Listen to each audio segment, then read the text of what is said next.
우리 집은 부모님과 언니, 나 모두 네 식구이다. 언니는 성격 파탄자였고 항상 나를 깔보고 무시했다. 얼짱 미모인 언니에 비해 나는 세상 평범한 외모였다. 비록 내 외모가 언니에 미치진 못했지만 그걸로 부모님을 원망해 본 적은 없다. 언니는 자기가 예쁜 걸 잘 알고 있었고 주변에 남자가 없었던 적은 한 번도 없었다. 그건 역시 언니의 자랑거리였다.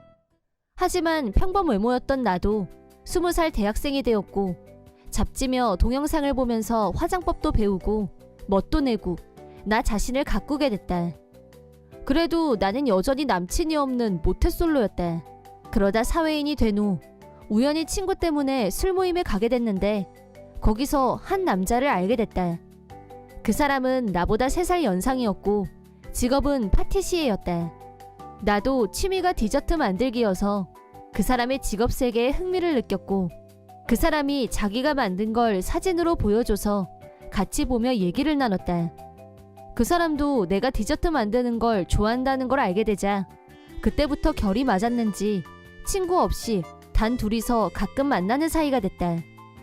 만날 때마다 내가 만든 디저트를 가지고 가서 그 사람한테 주기도 하고 내가 혼자 만들기 어려운 게 있으면 그 사람하고 같이 만들면서 우리는 서로 가까워져 갔다. 그렇게 처음 만나고 2달 정도가 지나 정식으로 사귀는 사이가 됐다.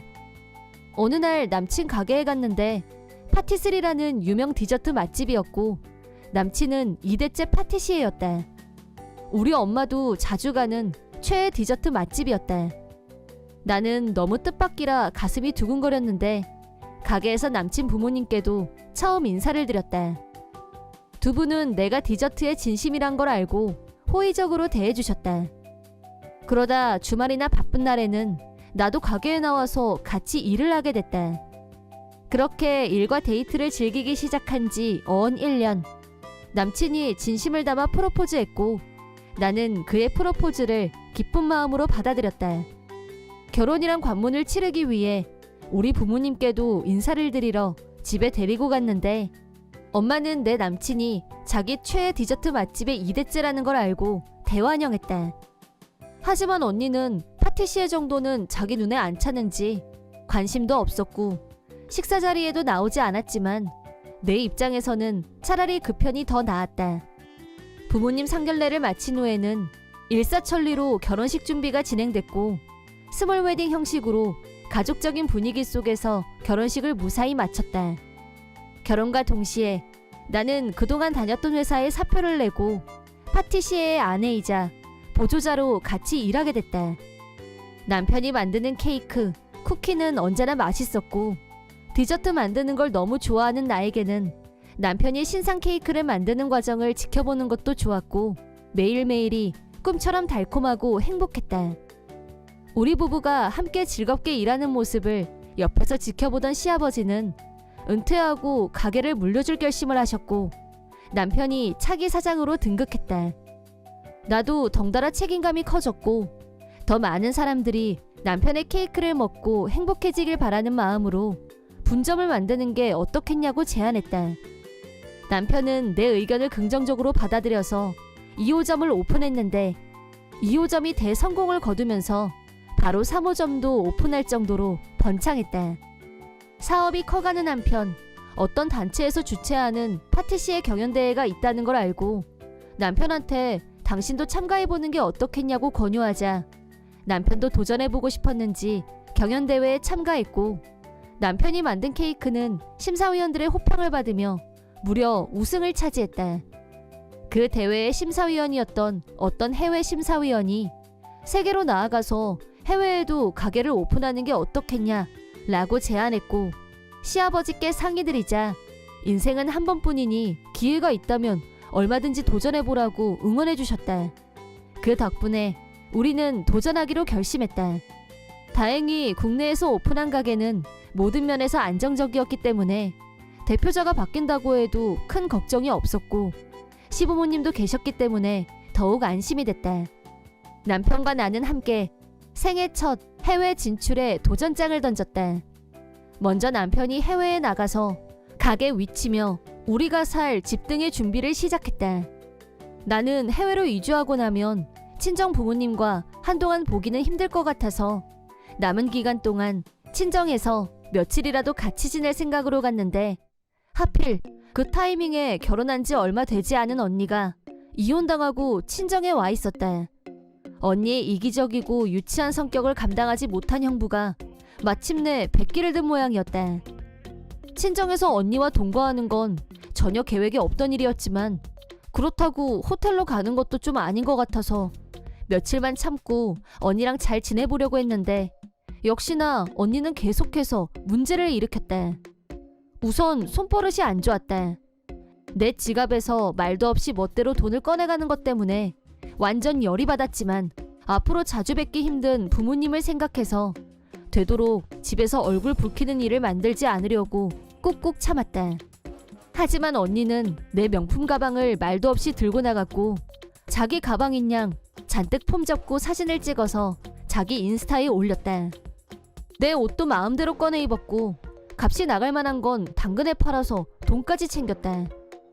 사람의 인내심에는 한계가 있는 법이고 내가 화를 내자 야, 너같이 생긴 애가 명품 가방 들고 명품 옷 입어봐야 남이 보기엔 다 짝퉁이야.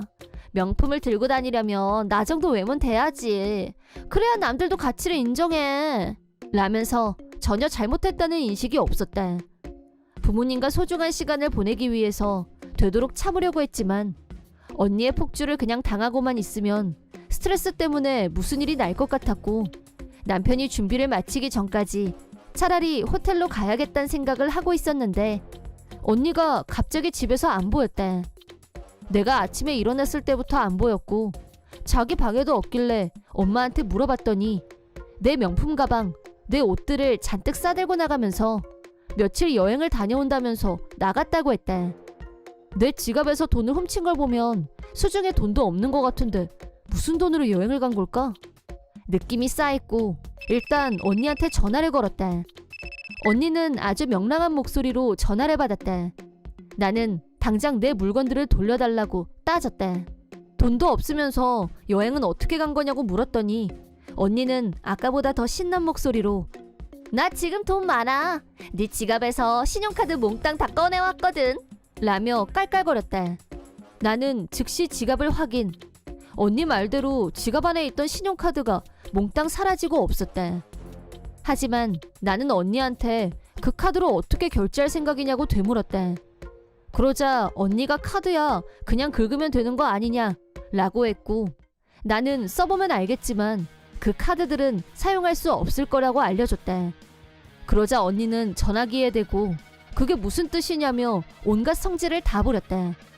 성질만 내지 말고 카드를 잘 보면 알겠지만 그 카드들은 모두 유효기간이 지난달 말로 다 끝난 것들이고 새 카드는 다른 카드 케이스에 넣어서 따로 보관하고 있다고 알려줬다. 내가 유효기간이 지난 신용카드를 버리지 않고 지갑 속에 넣어뒀던 이유는 그냥 버리면 위험하니까 가위로 잘라서 처분하려고 했는데 깜빡하고 아직 갖고 있었던 것뿐이었다. 그런 줄도 모르고 언니는 신난다고 내 카드를 훔쳐서 여행을 간 거였다. 내 말을 들은 언니는 카드 유효기간 확인에 들어갔고 갑자기 전화기에 대고 괴성을 질러댔다. 너 일부러 그랬지? 감히 나를 속여? 라고 적반하장으로 나오길래 절도범 입에서 나올 소리는 아니라고 반박했다. 당장 현금을 송금하라고 억지를 부렸지만 그럴 마음도 없고 그럴 이유도 없었다. 언니가 저지른 짓에 대해 부모님께 사실대로 말씀드리자 두 분도 노발대발하면서 언니한테 분노가 대폭발했고 어디 있는지 당장 대라고 호통쳤다. 나는 언니를 도와줄 생각은 1도 없었다. 하지만 부모님이 데리러 가지 않으면 언니는 호텔비 낼 돈도 없었고 경찰에 잡혀갈 처지가 되다 보니 자기가 있는 곳을 이실직고한 모양이었다. 부모님은 언니를 데리러 가서 숙박비를 대신 내주고 오긴 왔는데 하룻밤에 800만 원이나 하는 고급 호텔 스위트룸에 묵은 걸 알고 두 분은 뒷목을 잡고 거의 쓰러질 뻔했다고 한다. 그리하여 언니는 친정으로 편히 돌아오지 못했고 그 길로 시골에서 농장을 하시는 삼촌 집에 떨궈 놓게 됐다. 거기는 하루에 버스가 몇 번밖에 다니지 않는 완벽한 벽촌이었고 그런 한적한 곳에서 삼촌은 드넓은 밭을 갈구며 농사를 짓고 계셨다. 부모님이 전화를 걸자 일손은 늘 부족해서 일할 사람이 온다면 언제든 환영이라며 흔쾌히 승낙하셨다고 한다. 언니는 내가 왜 거길 가냐고 반항했지만 부모님이 그럼 호텔비 당장 토해내 라고 반박하자 찍소리도 못하고 조용해졌다고 한다. 그래서 삼촌 집에 언니를 내려놓고 두 분만 올라오셨다. 한편 언니가 일해서 번 돈은 전액 부모님 통장에 입금하기로 되어 있었고 삼촌은 원래부터 엄하고 무서운 사람으로 유명했기 때문에 언니의 이기적이고 유치한 행동이 통할 구석이라고는 아예 없었다. 언니가 시골에 내려간 덕분에 나는 부모님과 여유 있는 시간을 가질 수 있게 됐다. 남편이 있는 해외로 떠난 후 삼촌딸이 재미있는 사진이 있다면서 라인을 보내왔다. 입만 열면 나 같은 미인이 어쩌고 하던 언니 미모가 아침부터 저녁까지 밭에 있다 보니 머리는 푸석푸석, 얼굴은 시커멓게 변해서 도저히 같은 사람 같진 않았다. 언니는 나이값도 못하고 매일 집에 보내달라고 울고불고 난리라는데 아직 빚을 다 갚은 게 아니라서 그걸 다 갚고 농장에서 졸업을 하려면 언니에겐 지옥 같은 시간이 당분간 계속될 예정이다. 내 이름은 명석희. 남친 한재수와 나는 달달 커플이다. 우리 결혼했어요의 실사판이랄까? 결혼을 전제로 동거 중이다. 결혼이 곧 현실이 되기 직전이다 보니 현실적인 얘기를 하는 일이 많아졌다. 결혼하면 우리 어떻게 살까? 글쎄, 일단 우리는 맞벌이를 하면서 집값도 반반 내고 아이는 둘 정도? 그럴까? 첫애는 30 전에 낳고 싶어. 그리고 아프거나 다치면 치료비는 당연히 각자 자기 재력으로 감당하는 걸로, 또 서로 자기 부모님한테 용돈이라던가 유산 같은 수입이 생기면 둘이서 반반씩 나눠 갖기. 그건 좀 아니지 않아? 뭐가? 왜? 이렇게 말하는 건 미안하지만 우리 집하고 재수 씨 집하고는 형편이 다르잖아. 우리 집은 중산층에 아빠가 대기업 간부였지만 재수 씨 집은 자가도 아니었고 근근히 사는 집이었다. 그래서 유산을 반반씩 나눠 갖자는 말을 들었을 때 기분이 묘했다. 그 말이 나왔을 때는 재산 분연이 하는 건 지금 얘기할 단계는 아닌 것 같다고 제지를 가하자 한재수도 그 문제에 대해서 서두르는 입장은 아니었는지 그렇긴 하지 라고 대답하고 일단락지었다.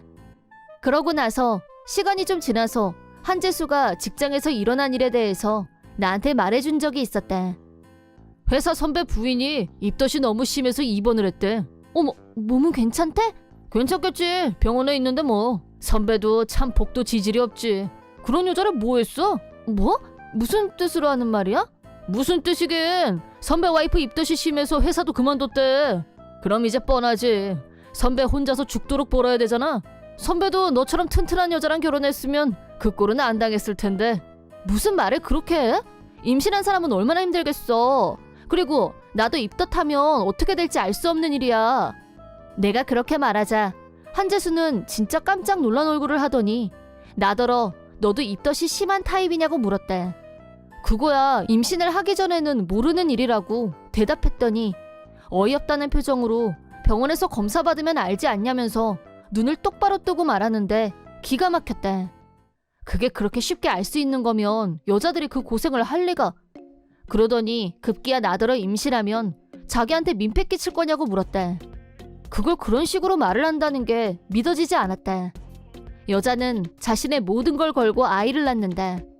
임신하고 나서도 일을 하고 싶어도 입덧, 조산, 출산 등 여러 가지 사정으로 그만둬야 하는 경우가 생길 수 있다. 출산을 하고 나면 그런 부담은 더 커진다. 그런데 한재수는 여자의 입장은 전혀 고려하지 않은 채 나한테 자기한테 민폐 끼치지 말라는 식으로 미리 선을 긋고 있었다. 그럼 애를 낳자는 거냐 말자는 거냐 라고 따질 뻔했는데 그러면 진짜 싸움이 날 것 같아서 꾹 참고 더 이상의 얘기는 하지 않았다. 혼자 방에 누워서 복잡한 생각들을 이리저리 곱씹어보고 있자니 불현듯 이 남자에 대한 애정이 저 멀리 사라져가는 게 느껴졌다. 아무리 생각해도 한재수 쟤 너무 비상식적인 거 아님? 어떤 여자가 임신도 안 하고 입덧 타입을 알아? 자꾸 돈 얘기하는 것도 이상해. 다음날 아침 눈 뜨고 다시 얼굴을 마주한 순간 한재수는 어제 했던 얘기를 또 끄집어냈고 나도 이번에는 단단히 따지기로 했다.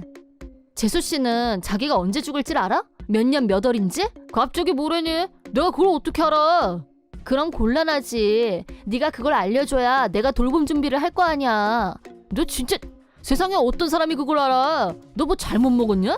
그런 건 다 핑계지. 그걸 왜 몰라? 알면 알지. 나는 한재수 흉내를 내면서 과장된 몸짓도 같이 섞어가며 말했다. 헐, 너 반식물인간 되고 나서 나한테 엉기고 민폐 끼치고 그러게 없기다?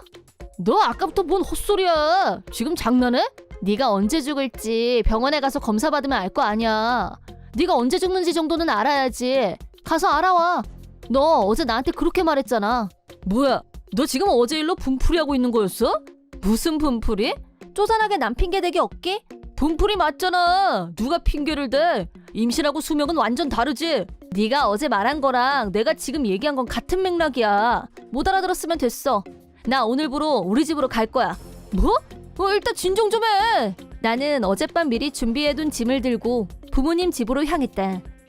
엄마 아빠한테 사정을 말씀드리자 두 분은 격노했다. 재수가 진짜 그렇게 말했단 거지? 상식이 없는 것도 어느 정도여야지. 결혼 전에 상대 부모의 유산 분여까지 얘기하는 건 너무 충격이다. 두 분은 당사자인 나보다 몇 배로 더 화를 내셨다. 핸드폰을 꺼내보니 한재수한테서 전화가 수도 없이 걸려와 있었지만 착신 거부. 그랬더니 이번엔 폭풍 이메일. 혼자 열내고 가버리면 어쩌잔 거야. 아직은 기회가 있으니까 당장 돌아와.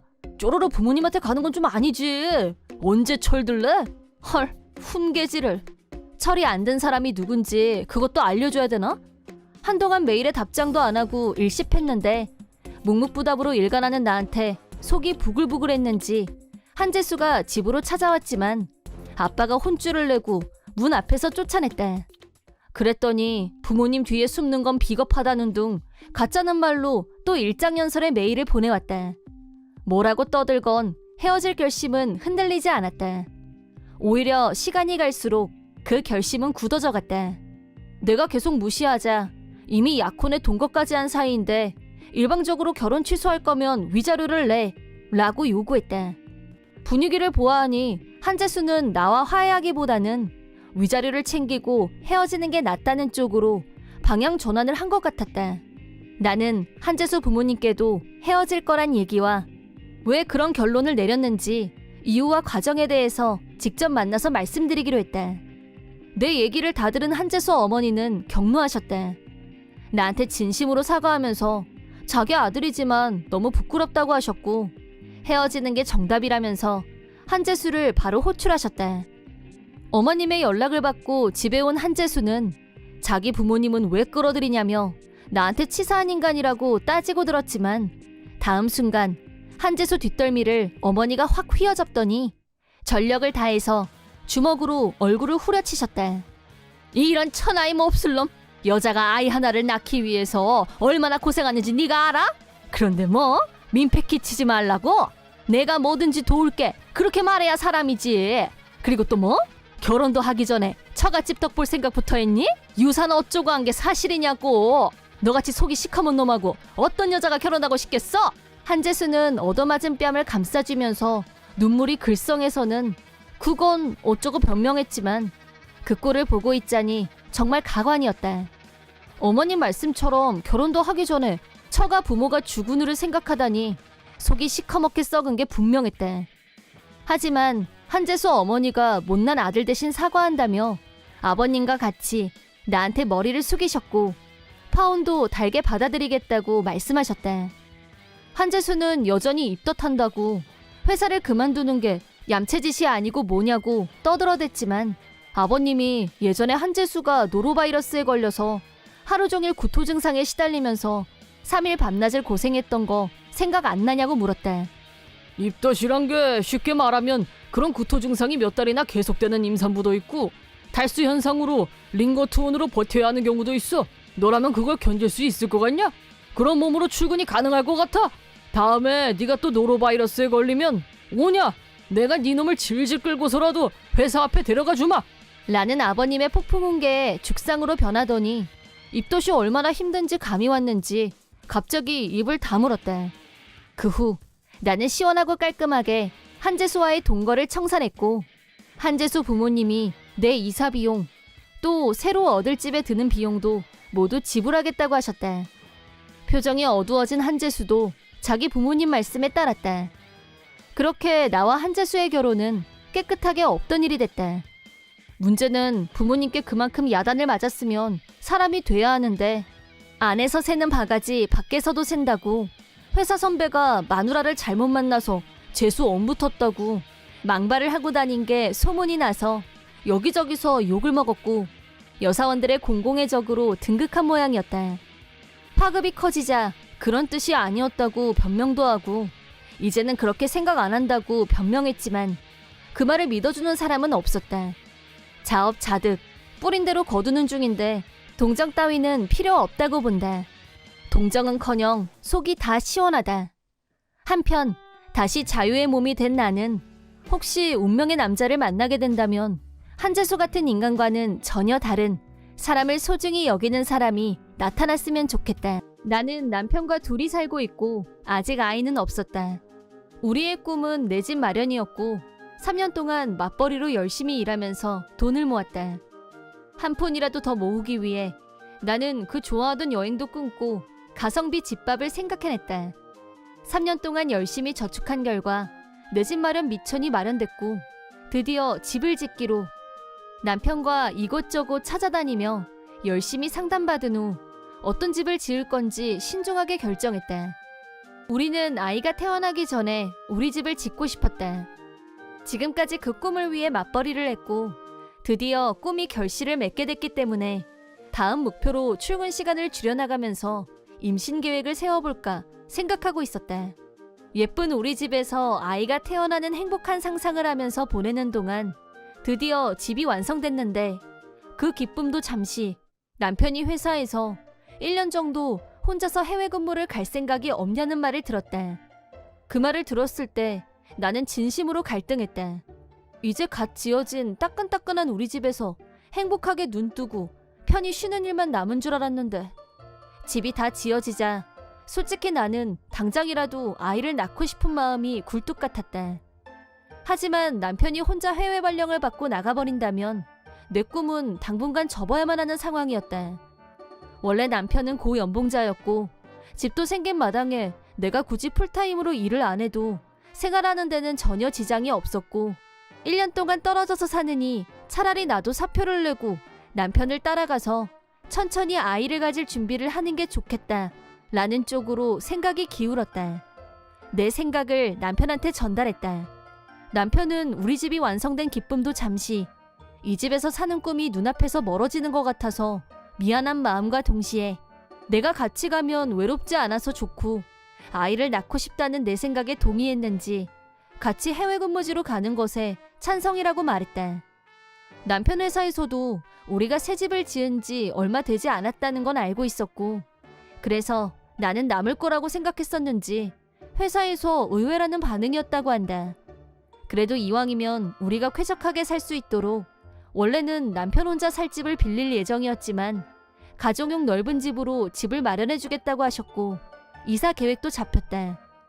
마지막 남은 집 문제는 우리가 없는 1년 동안 가까운 곳에 살고 계신 시부모님께서 집을 관리해주기로 했다.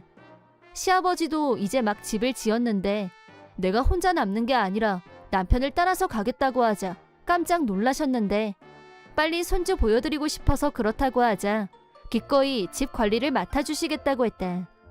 모든 문제를 정리하고 나는 남편을 따라 해외 부임을 와서 새로운 환경에서 슬로 라이프를 즐기며 지냈다.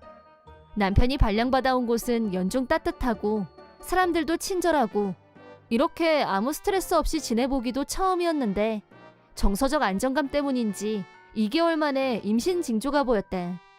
정확하게 확인하기 위해 병원에서 검사를 받았고 틀림없다는 걸 알고 난 후 남편에게 알렸다.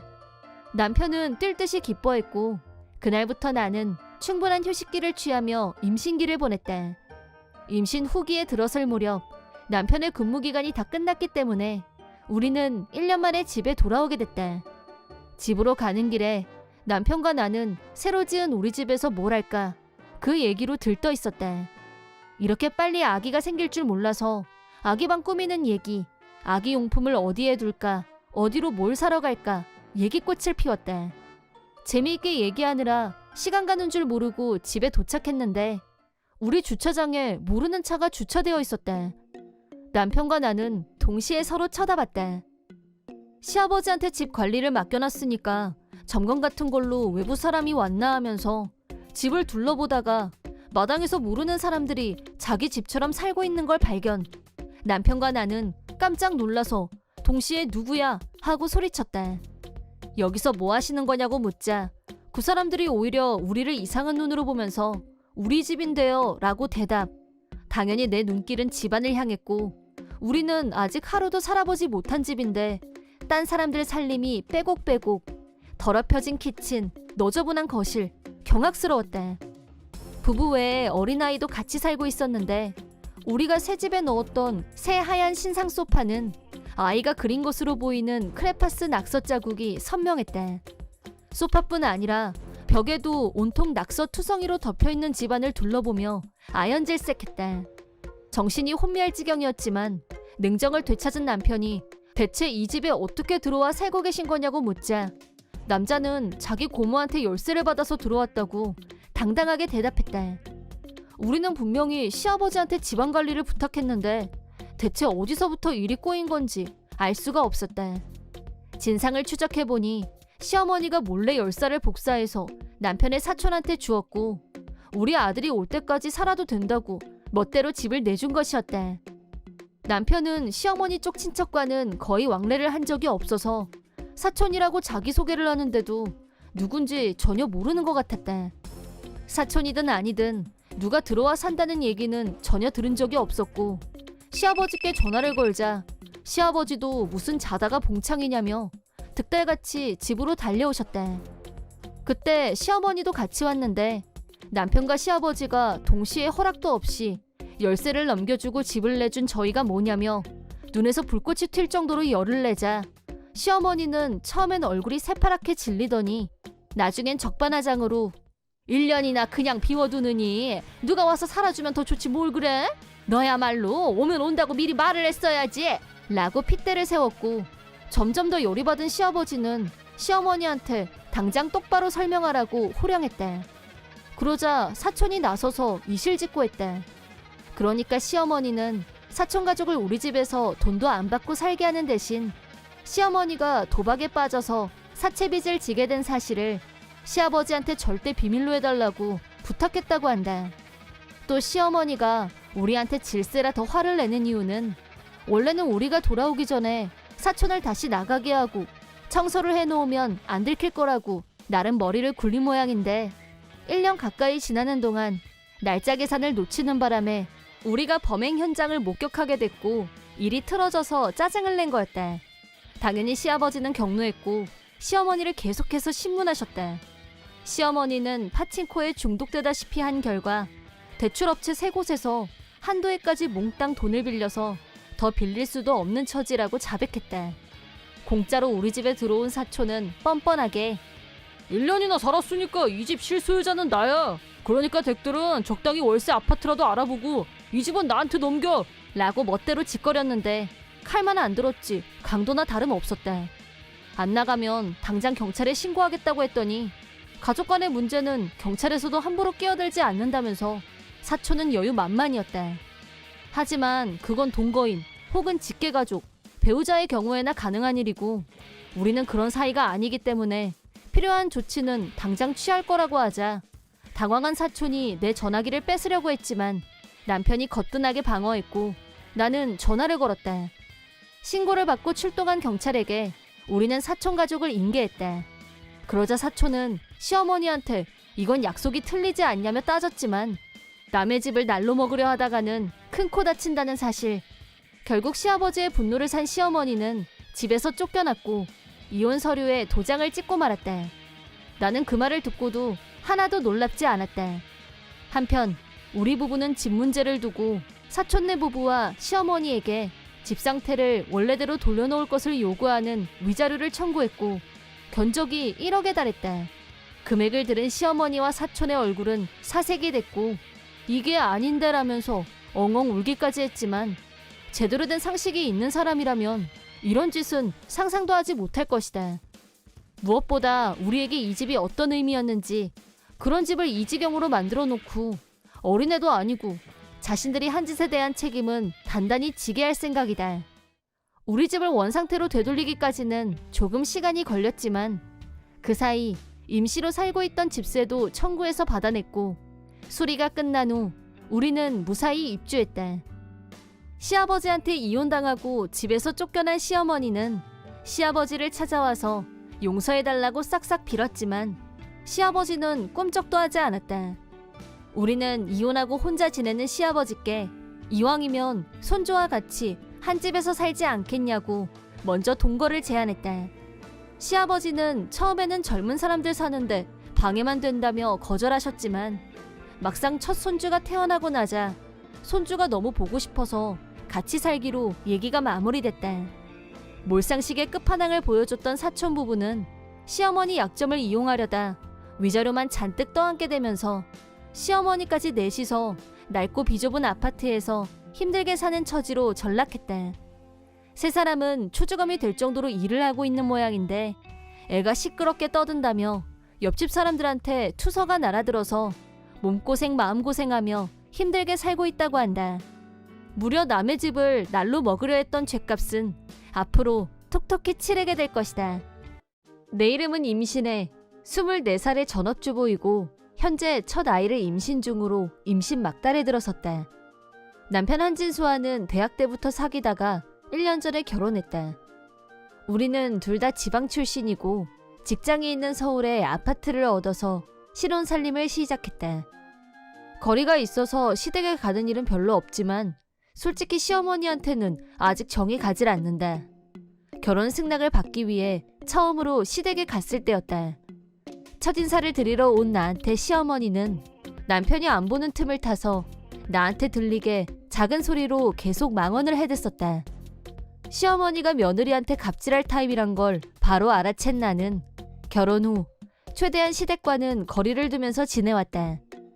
남편한테 시어머니와의 문제를 상의했더니 예전부터 이중인격이었다면서 자기보다 약한 사람한테 갑질을 하고도 남을 타입이라며 그건 시아버지도 인지하고 있다고 했다. 하지만 시아버지와 남편 앞에서는 세상 자상한 아내, 엄마를 연기했기 때문에 이중적인 모습을 직접 본 건 몇 번 되지 않는다고 했다. 남편은 처음부터 시어머니가 며느리를 괴롭히지 않을까 걱정하고 있었다면서 내가 시어머니와의 고민을 털어놓자 우리 집하고는 적당히 거리를 두면서 지내자 라고 말했다. 산달에 막 접어든 어느 날 마침 추석이고 명색이 명절인데 같이 시댁에 가려고 생각하고 있었는데 남편이 갑자기 출장 일정이 잡혀서 갈 수 없게 됐다. 그 얘기를 남편이 시어머니한테 하니까 추석 같은 명절에 코빼기도 안 비추는 게 어느 나라 법이냐? 라며 언짢은 티를 확 냈다. 남편은 나한테 예상했던 반응이니까 그러려니 해. 신경 쓸 필요 없어. 라고 했지만 곧 아이도 태어나고 좋은 일을 앞두고 시댁과 관계가 틀어지는 건 원치 않았다. 그래서 남편 없이 나 혼자서 시댁에 가겠다고 했다. 남편은 너 지금 임신 막달인데 무리하면 안 돼. 가지 마. 라면서 나를 말렸지만 예정일까지 아직 여유가 있었기 때문에 혼자서라도 가기로 마음먹었다. 그리고 추석이 코앞으로 다가왔다. 남편은 출장을 가기 직전까지 어머니가 이상한 소리 한마디라도 하면 바로 집으로 와. 알았지? 라고 하면서 내 걱정을 해줬다. 나 역시 걱정되고 불안했지만 일단 가기로 정한 이상 해보지도 않고 포기할 수는 없었다. 다행히 우리 집 근처에 살고 계신 시어머니의 오빠이자 남편의 외삼촌분이 나를 데리러 와주시겠다고 해서 감사한 마음으로 외삼촌 차를 타고 시댁으로 향했다. 외삼촌은 시어머니와는 달리 얘기도 편하게 할 수 있고 임산부인 나를 배려해주시는 자상한 분이었다. 시댁에 도착하자 이미 친척분들이 오셔서 집안이 북적북적했고 시어머니가 동분서주하고 계셨다. 나도 일을 거두려고 부엌으로 갔는데 시어머니가 갑자기 이번 달이 해산달이라고? 너 집에서 청소는 하니? 임신했다고 게을러 터지게 잠만 자는 건 아니지? 첫 마디부터 곱지 않은 말을 했다. 못 들은 척 웃고 넘겼는데 그러고 답답하게 서 있지만 말고 거기 병맥주 한 상자 있으니까 손님상에 가져가라 라고 했다. 만삭인 나한테 무거운 물건을 들게 하다니 상상 이상으로 시집살이를 시키기로 작정한 것 같았다. 병맥주 박스에 손도 댈 엄두를 못 내고 멍하니 서 있는데 시아버지가 오시더니 우리 며느리는 임신 중이니까 앉아서 쉬어라 라며 시아버지가 맥주 박스를 들고 가셨다. 그걸 보고 시어머니가 긁혔는지 시어머니 갑질이 점점 노골적으로 변해갔다. 나한테 찬장 제일 위에 있는 간장 꺼내와라. 음식도 빨리빨리 나르고 저쪽 방 걸레질 좀 하고 라며 쉴 틈도 없이 일을 시켰다. 내가 잠깐만 앉아있어도 임신이 무슨 병인 줄 아니? 얼른 일 안 하고 뭐해? 라고 소리를 질렀다. 임신 막달이라 서 있는 것도 힘든 상황에서 몸에 무리가 가는 일을 하고 싶진 않았지만 쉴 수도 없고 최대한 조심해서 움직였다. 꾸물거리지 말고 요령 피울 생각도 말고 부지런히 움직여 라며 계속 지시하는 시어머니. 이건 아니다 싶은 생각이 든 나는 시조 부모님 영전이 있는 방에서 쉬기로 했다. 내가 쉬고 있는 방에 시아버지와 외삼촌이 오셔서 영전에 합장을 하셨다. 내가 앉아있는 걸 보더니 시아버지가 몸도 무거운데 힘든 일 하지 말고 편히 쉬다가 가 라고 부드럽게 웃으며 말씀하셨다. 옆에 계시던 외삼촌도 어디서 이런 참한 며느리가 들어왔을까? 진수놈이 한 일 중에 제일 잘했어 라며 내 칭찬을 해주셨다. 화기애애한 분위기 속에서 담소를 나누고 있는데 아래층에서 시어머니 목소리가 들려왔다. 시내 어디 있니? 내가 너 농땡이 치고 있는 거 다 알아. 임신이 무슨 벼슬도 아니고 어디서 놀 생각을 해? 욕실 청소하고 그거 끝나면 마당 화초에 물도 주고 현관에 30kg짜리 쌀 한 포대 있으니까 부엌으로 옮겨 라며 짜증을 내면서 나를 찾는 시어머니. 그 소리를 들은 시아버지와 작은아버지는 방금 전까지 보였던 부드러운 얼굴과는 사뭇 다른 무서운 표정을 지었다. 시어머니가 신혜 너 여기 있니?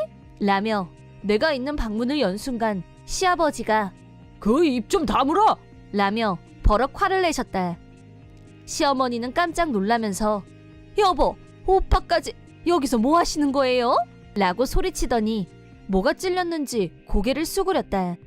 시아버지가 임신한 애를 부려먹지 못해서 아주 안달이 났구먼. 내가 당신 며느리 시집살이 시킬 거라고 짐작하고 있었어. 만약 뱃속의 손주한테 무슨 문제라도 생기면 다 당신 탓이야. 그때 가서 어떻게 책임질 거야? 라고 호통치자 옆에서 외삼촌이 너한테 실망이다. 너 같은 애는 이제 가족이라고 생각하고 싶지도 않다. 라며 격노. 두 분의 분노는 1시간이 넘는 설교로 이어졌고 결국 시어머니가 눈물을 터뜨렸다. 시어머니가 울건 말건 뒷전이었고 외삼촌은 신혜야 힘들었지? 미안하다.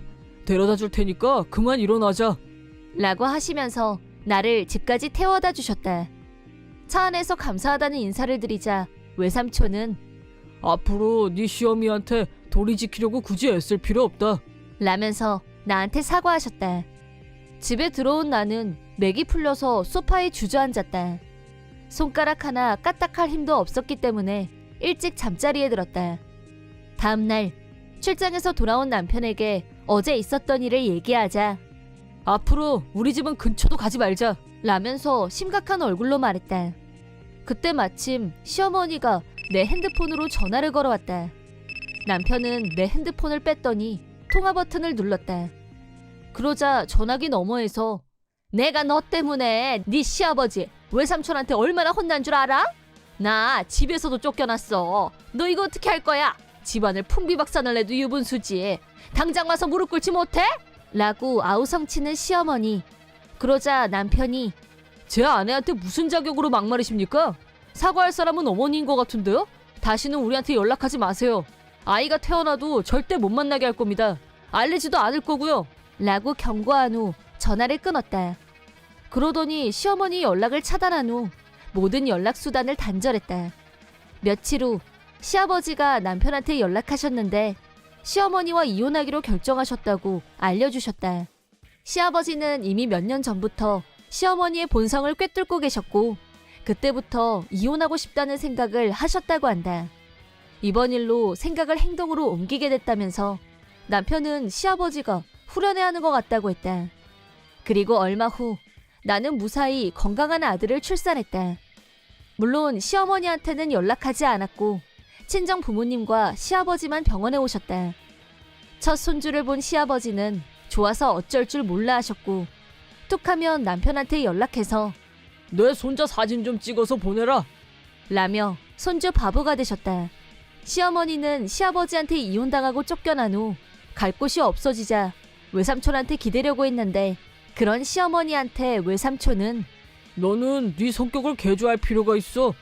라고 하시더니 시어머니를 시골에 계시는 친척분 집으로 쫓아보냈다.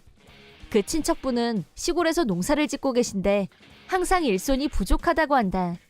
두 분은 정직하고 성실한 천생 농부이셔서 잘못된 것, 도에 어긋나는 건 절대 못 보는 분들이었다.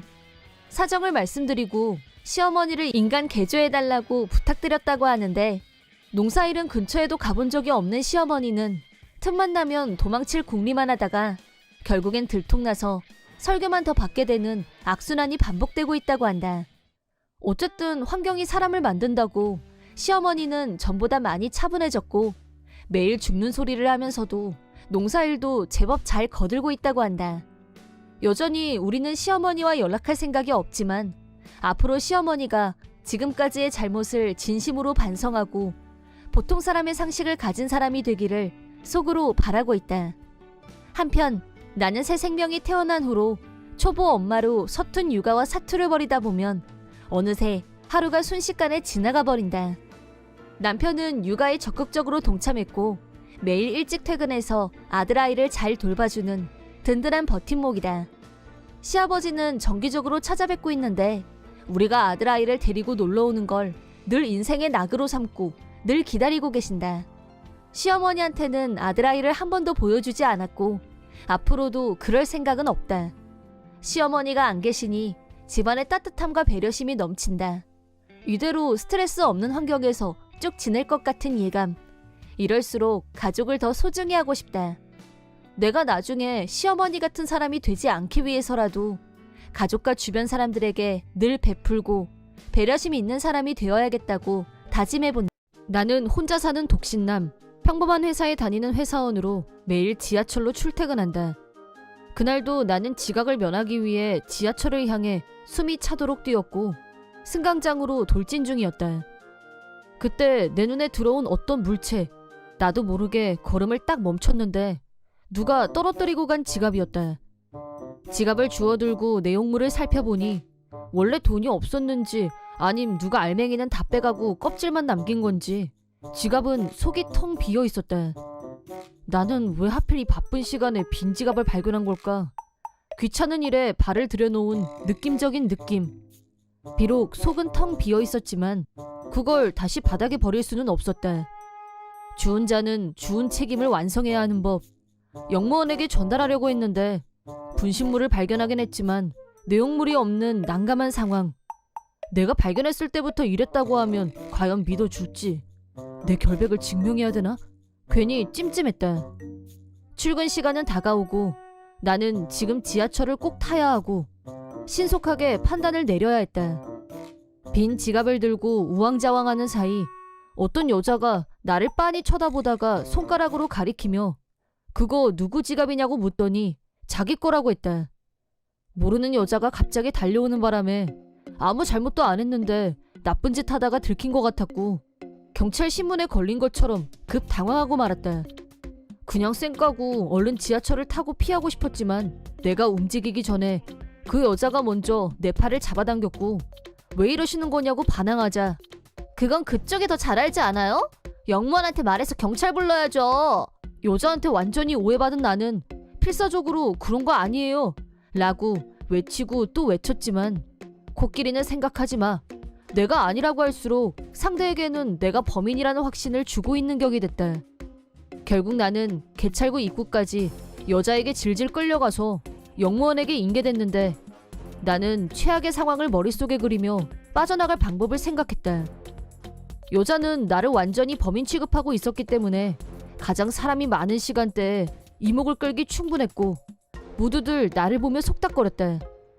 영무원한테 나를 야무지게 끌고 온 여자는 임무 수행을 완성하듯 영무원 앞으로 다시 나를 떠밀었다. 이 남자가 제 지갑 훔쳤어요. 빨리 경찰 불러주세요.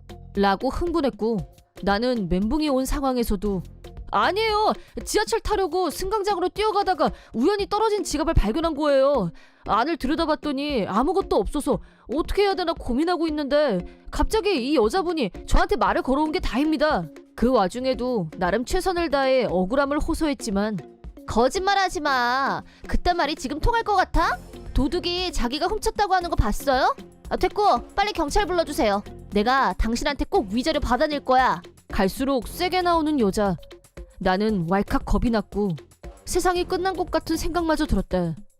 나는 그저 떨어져 있는 지갑을 주웠을 뿐인데 엉겁결에 절도범으로 몰렸고 졸지에 위자료까지 덤터기를 쓰게 될 상황이었다. 상황은 점점 나쁜 쪽으로 치달았고 어떻게 해야 할지 아무 생각도 나지 않았다. 나는 무기력하게 거짓말이 아니다. 내 말을 믿어달라. 아무 효력도 없는 말을 영무원에게 되풀이했다. 하지만 나는 전력을 다해 사실을 말했고 단순하게 그거 외에 달리 내가 할 수 있는 일은 없었다. 그러자 영무원은 일단 안으로 들어가서 얘기를 들어보겠다고 했다. 그 말에 따라 우리는 영무실로 들어갔다. 영무원은 여자에게 처음부터 상황을 설명해달라고 했고 여자는 아직 흥분이 가라앉지 않은 상태에서 몸동작을 섞어가며 상황을 설명했다. 나는 그 사이에도 어떻게 말을 해야 내가 결백하다는 걸 믿어줄까 머리에 쥐가 나도록 생각을 짜내고 있었다. 그래서 여자가 지금 하는 말이 거의 들리지 않았다. 여자는 지하철에서 내렸을 때 지갑이 없는 걸 알았다면서 어쩌고 저쩌고 흥분한 상태로 목소리를 높여서 말을 쏟아냈다. 영무원은 여자가 하는 말을 받아 적어가면서 열심히 들어주고 있었다. 무고한 성추행 사건들도 그렇고 이런 상황에서는 약한 여자 이미지가 유리하게 작용한다는 생각이 들었다. 나는 승강장으로 향하는 도중에 우연히 지갑을 발견했고 소유자를 확인하기 위해 안을 열어봤더니 텅 비어 있었다. 그러니까 나는 소매치기가 다 빼가고 버린 지갑을 주운 거였다. 그런데 그때 마침 지갑 주인이란 사람이 나타났고 오해받고 여기에 와있다 라고 있는 사실 그대로 설명했다. 하지만 나는 이미 얼굴에 핏기도 없고 잔뜩 쫄아 있었다. 영무원은 나한테 승차권을 보여달라고 했다. 나는 승차권이 아니라 교통카드를 찍고 지하철을 탔다고 했더니 그러시냐면서 그건 참 잘한 일이라면서 나를 보며 가볍게 웃는 것 같았다. 그때는 그게 무슨 의미인지 전혀 이해를 못했었다. 그러더니 영무원은 잠깐 기다리라면서 내 교통카드를 들고 나갔고 잠시 후에 다시 돌아왔다. 나를 완전히 절도범 취급하는 여자와 한 공간에 계속 같이 있는 건 최악의 기분이었다. 교통카드 이력을 확인했더니 남자분 말씀대로 남자분이 여관으로 들어온 건 불과 몇 분 전이 맞는 것 같습니다. 그러니까 지하철에 탑승 중이었던 여자분의 지갑을 훔치는 건 정황상 불가능합니다. 라고 명확하게 상황을 분석해줬다. 에? 라고 나보다 여자가 먼저 격한 반응을 보였다. 물론 나도 영무원의 논리적인 분석 덕에 죽다 살아난 안도감과 대반전에 얼떨떨해서 눈이 휘둥그레졌다. 그리고 영무원은 여자에게 물론 남의 지갑을 주워서 안에 있는 돈만 꺼내고 그냥 내빼는 사람도 있지만 이분처럼 주운 지갑을 주인에게 돌려주려고 하는 사람도 있다는 걸 잊지 마셨으면 합니다. 라고 말씀하자 여자는 나를 보더니 고개를 숙이면서 죄송하다고 사과했다. 죄송합니다. 실은 아빠 생일이라 선물 사려고 저금해뒀던 돈을 좀 전에 찾아서 30만 원이나 되는데 그래서 더 용서가 안 됐던 것 같아요. 그쪽이 하는 말이 전혀 안 들렸어요. 물론 다짜고짜 나를 절도범으로 취급했던 불쾌감은 쉽게 용서가 되지 않았지만 여자의 사정을 들어보니 내 기분도 조금 풀리는 것 같았다. 나는 무고한 혐의를 벗었지만 결과적으로 여자의 돈은 찾을 수 있는 방법이 거의 없다고 보는 게 기정사실이기도 하고 아까 분위기로는 내가 난 억울하다고 더 난리를 쳤어도 아마 씨도 먹히지 않았을 거다. 아까 몰려들었던 사람 중에는 나를 범인으로 생각한 사람도 있을 거고 거의 그런 취급도 받았고 하지만 상대가 여자라서 그런지 나도 아까와는 전혀 딴판으로 정중하게 몇 번이나 사과하는 여자한테 더 이상 무슨 말을 하기도 뭐한 기분이 되어 있었다. 영무원실에서 나오자 여자는 나중에 정식으로 사과하고 싶다며 연락처를 알려달라고 했다. 나는 핸드폰 번호가 적혀있는 명함을 건네주고 그 자리를 떴다. 어쨌든 떨어진 지갑을 주인에게 돌려주려고 했던 보편적 친절함이 역으로 나를 사지로 몰고 갈 뻔했고, 그런 경험은 난생 처음이었지만 씁쓸했다. 명함을 주긴 했지만 진짜 다시 연락할 사람은 없을 거라고 생각하고 기대도 안 했었는데 며칠 후에 진짜 연락이 와서 깜짝 놀랐다. 여자는 나와 2정거장 정도 떨어진 곳에 살고 있었고 우리 집 역 근처에서 만났다. 약속 장소에 나가자 여자가 먼저 나와 있었고 나를 보더니 멀리서부터 나를 향해 몇 번이나 고개를 숙였다. 지난번엔 제가 너무 큰 실수를 해서 정말 죄송했습니다. 그렇게 말하며 여자가 돈이 든 봉투를 내밀어서 진심 놀랐다. 여자는 지갑을 털린 피해자이기도 한데 얼마인진 모르겠지만 나한테 위자료를 주고 나면 이 여자는 돈이 더 없어지는 게 아닌가 싶어서 왠지 걱정이 됐다. 하지만 여자는 그날 있었던 일을 집에 가서 아버지께 말씀드렸더니 하마터면 죄 없는 사람을 절도범으로 경찰에 넘길 뻔했다며 굉장히 화를 내셨고 위자료의 반 정도는 아버지한테 받은 돈이라고 했다. 상황으로 본다면 나 역시 피해자인 건 분명했다. 여자가 흥분해서 떠드는 바람에 불특정 다수의 사람들이 나를 지갑 도둑으로 오해했고 여전히 그렇게 기억하는 사람도 분명히 있을 거다. 그 사람들한테 내가 절도범이 아니라고 해명을 할 수 있는 상황도 아니고 말이다. 그렇다곤 하지만 이 돈을 받는 것도 썩 내키지 않았다. 아닙니다. 위자료는 됐습니다. 라고 위자료를 거절했다. 하지만 여자도 그러면 자기가 곤란하다고 하길래 만약 내가 지난번 일로 혹시 2차 피해를 입게 된다면 그때 나서서 내가 무고한 피해자라는 걸 밝혀준다면 그걸로 보상은 충분하다고 하고 타협을 받다. 여자에게 물어보니 여자의 지갑에서 돈을 훔친 범인은 끝내 잡지 못했다고 한다. 그 역은 사람들이 붐비는 곳이고 CCTV가 설치되어 있다고 해도 범인을 특정지을 증거를 반드시 찾을 수 있는 건 아니니까. 어쨌든 나는 누명도 벗었고 여자와 생겼던 앙금도 다 풀렸기 때문에 결과적으로는 다 해결됐으니 속이 후련했다. 내 이름은 성실한 중학생인 아들 공한이와 둘이서 살고 있는 40살 회사원이다. 나는 싱글파더로 아들아이와 사이좋고 평화롭게 살고 있지만 실은 아들아이와 같이 살기 시작한 건 2년 전부터이고 그 전에는 단 한 번도 만난 적이 없었다. 왜냐하면 아내가 친정에 가서 출산을 하겠다며 내려간 후 13년간 실종 상태였기 때문이다. 아내와 결혼한 건 25살 때였고 2년 후에 첫 아이를 임신했다. 아이를 좋아했던 나는 아내의 임신을 학소고대하고 있던 터라 건강한 아이가 태어나기를 매일 기도하며 기다렸다. 임신 6개월이 됐을 무렵 아내가 갑자기 출산은 친정에 가서 하고 싶어 라고 했다. 나는 육아에 빨리 적응하고 싶었고 이왕이면 친정이 아니라 내가 같이 있어줄 수 있는 곳에서 출산하길 바랬다. 하지만 아내가 강력하게 원하는 바람에 섭섭했지만 동의할 수밖에 없었다. 첫 아이라 걱정되는 일도 많을 거고 장모님이 옆에 있으면 아내도 든든하려니 그렇게 생각하고 장인 장모님께 잘 부탁드린다고 인사를 드리고 아내를 보내기로 했다. 아내는 몸이 안 좋은 날이 많다며 친정에 되도록 빨리 가고 싶다고 했다. 임신 7개월이 되자 짐을 싸서 친정으로 내려갔다. 그런데 그 시점부터 아내의 심상치 않은 변화를 감지했다. 우선 친정에 내려간 후로 나한테 단 한 통의 연락도 없었다는 점. 내가 적극적으로 전화해, 라인해 아내에게 연락했지만 냉랭한 태도를 보였고 불신감이 싹트기 시작했다. 연휴를 이용해서 처갓집에 내려가겠다고 해도 몸이 안 좋다며 오지 말라고 나를 거부했다. 걱정 반, 궁금증 반. 장모한테 아내가 어떻게 지내고 있냐고 물었더니 매일 친구 만나러 나간다고 외출해서 집에는 거의 없다고 했다. 나한테는 허구한 날 몸이 안 좋다고 하면서 실상은 매일 나가서 노느라 바쁘다니 이건 너무 앞뒤가 안 맞았다. 뭔가 의심스러웠지만 설마 임신 중에 바람이 났을 리는 없다고 스스로를 안심시키면서 아이가 건강하게 태어나기만을 기다렸다.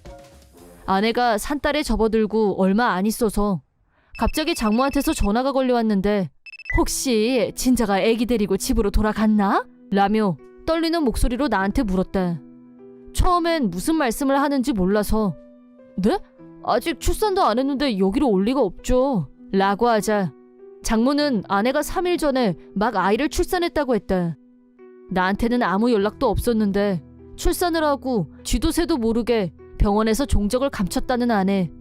사고당했을 가능성도 배제할 수 없었고 바로 경찰을 찾아가 실종자 신고를 하고 아내가 갔을 만한 곳을 찾아다녔다.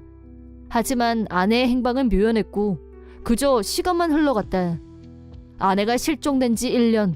나는 아내를 찾아다니는 걸 포기했다.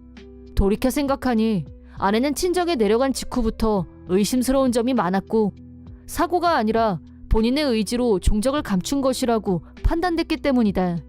나는 그토록 기다리던 첫 아이의 얼굴조차 보지 못하고 가슴에 커다란 구멍이 뚫린 채 살아야 했다. 아내가 실종된 상태였기 때문에 이혼도 할 수 없었고 재혼도 불가능했다. 마음 한구석에 아내가 돌아올지도 모른다는 한 점 기대를 품고 외롭고 쓸쓸한 생활을 이어갔다. 그런 나에게 대반전이 찾아온 건 그로부터 13년이 지나서였다. 회사로 불쑥 자기가 내 아들이라고 하는 소년으로부터 전화가 걸려왔다. 소년은 나를 만나서 직접 얘기하고 싶다고 했다. 너무 뜻밖의 일이라 반신반의했지만 만약 정말 내 아들이라면 라는 생각에 꼭 만나봐야 할 것 같다는 생각이 들었다. 만나기로 약속한 패밀리 레스토랑에서 기다리고 있자 지저분한 몰골에 바싹 마른 한 소년이 눈에 들어왔다. 내가 먼저 가서 말을 걸었고 그 소년이 바로 전화를 건 장본인이란 게 확인됐다. 소년은 나를 보자마자 눈물을 흘리면서 저를 데려가 주시면 안 돼요? 라고 당돌하게 말했다. 몇 가지 질문을 한 결과 이 소년이 내 아들일 가능성이 높다고 확신했다. 아들은 부모의 육아방치 속에 학대받으며 힘들게 자랐다면서 크면 클수록 자신을 대하는 부친의 태도가 점점 나빠지는 곳에 심한 위화감을 느꼈다고 했다. 자신이 부친을 전혀 닮지 않았다는 사실도 무언가 석연치 않은 기분이었다고 했다. 학대와 배고픔 속에서 오직 생존을 위해 버티면서 그 집에서 도망치는 것만 상상하며 지내던 어느 날 아내의 옛날 수첩을 우연히 발견했는데 거기에는 아들아이가 태어나기 전까지 쓴 일기가 있었고 그 사이에 내 명함이 끼어있는 걸 발견했다고 한다. 오직 그 명함 한 장에 모든 것을 걸고 집에서 돈을 훔쳐서 기차로 3시간을 달려서 지금 내 앞에 와 있다고 했다. 아들아이는 거기까지 얘기를 마친 후 나한테 수첩을 보여줬다. 일기 내용을 살펴보다가 경악을 금치 못하는 사실을 발견했다. 아내는 임신 전부터 이미 불륜 중이었다. 상대는 고향 친구로 중학교 동창이었다. 동창회에서 제외한 2사람은 장거리 불륜을 시작했다. 아내가 임신하자 불륜남은 남편과 이혼하고 나랑 같이 애 키우자 라고 말했고 그래서 아내는 실종자 신분이 되기로 결심한 것 같았다. 출산을 핑계로 친정에 내려간 후 매일 불륜남과 만나며 둘이서 도망칠 계획을 차근차근 세워나갔던 것이다. 그 결과 나한테는 출산 사실도 알리지 않은 채 도망에 성공. 도망친 후에는 불륜남과 자유분방하게 살아온 얘기들이 적혀 있었다. 아내가 실종된 진짜 이유를 알게 된 나는 아내에 대한 분노로 머리가 터질 것 같았다. 그건 아들아이도 마찬가지로 보였고 마지막 기회라는 생각으로 명함에 적혀있는 회사로 전화를 걸었다고 했다. 아들아이는 장기간 육아방치로 인한 학대 후유증이 심각한 상태였고 누구라도 이 아이를 즉시 보호해야 할 필요가 있었다.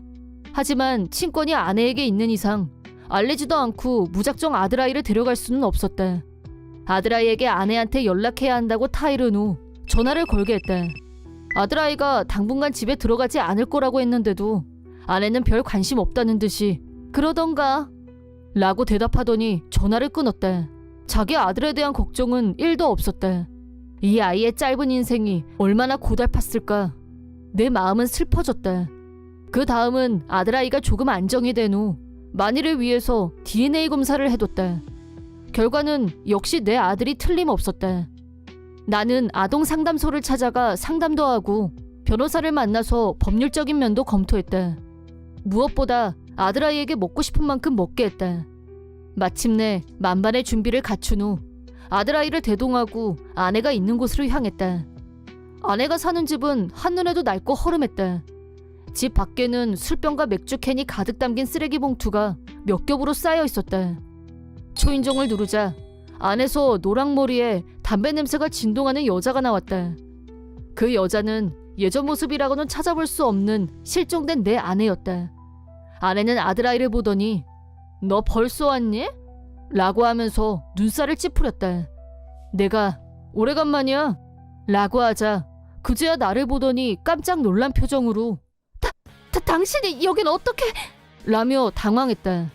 자초지종을 설명한 후 친권을 내가 가져오겠다고 하자 아내는 주저하지 않고 그러든가 데리고 가고 싶으면 그렇게 해 라고 즉답. 그때 마침 미리 연락을 주고받았던 아동 상담소 직원과 경찰이 도착했고 확인할 일이 있다며 아내를 연행해 갔다. 나와 아들아이도 경찰서에 동행한 후 지금까지 육아 방치와 학대, 불륜남의 폭행으로 아들아이가 당한 피해 상황을 전부 진술했다. 아내와 불륜남은 용의를 부인했지만 아들아이 몸에 남아있는 멍자국 등이 증거가 되어 두 사람 모두 체포됐다. 그 후 아내와 불륜남은 구치소에 수감됐고 마침내 나는 이혼이 성립됐다. 친권도 내가 갖게 되면서 정식으로 아들아이를 양육할 수 있게 됐다. 아내와 불륜남이 벌인 실종극은 뉴스에 보도되는 등 사회적 반향을 일으켰고 두 사람은 엽기 범죄자로 유명해졌다. 신상이 다 밝혀진 터라 출소 후에도 직업을 찾기 어려웠고 술과 도박에 빠져 빚더미에 올라앉게 됐다. 실종극을 벌인 후에도 아내와 불륜남은 연일 도박에 빠져서 아들아이를 돌보지 않고 방치했다고 한다. 출소한 후에도 전처와 불륜남은 다시 같이 사는 모양인데 술과 도박으로 몸이 다 망가졌지만 병원에 갈 돈도 없고 비참하게 살고 있다고 한다. 한편 나는 갑자기 커다란 아들아이와 둘이서 사는 게 어색하고 힘든 면도 있었지만 핏줄이란 건 정말 불가사의해서 우리 둘 사이에 허물이 없어지는 데는 시간이 걸리지 않았다. 아들아이는 몸에 살이 오르고 성격도 차츰 밝아졌다. 정기적으로 카운슬링을 다니고 있는데 치료가 순조롭게 진행된다는 말을 듣고 안심했다.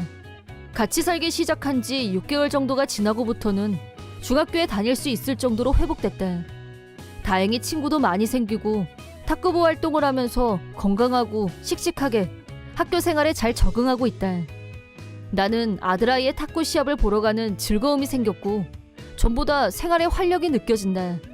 아내의 실종과 어느 날 처참한 몰골로 나타난 아들아이를 직면했을 때의 괴로움은 이루 말로 다 표현할 수 없지만 지금은 이렇게 행복한 나날을 보내고 있다는 게 기적이라고밖엔 느껴지지 않는다. 생이별을 해야 했던 지난 13년의 몫까지 다 합쳐서 듬뿍 사랑을 주고 싶다. 앞으로 나는 오직 아들아이의 행복만 생각하면서 아들아이와 함께하는 매일매일을 소중히 하리라 다짐해본다.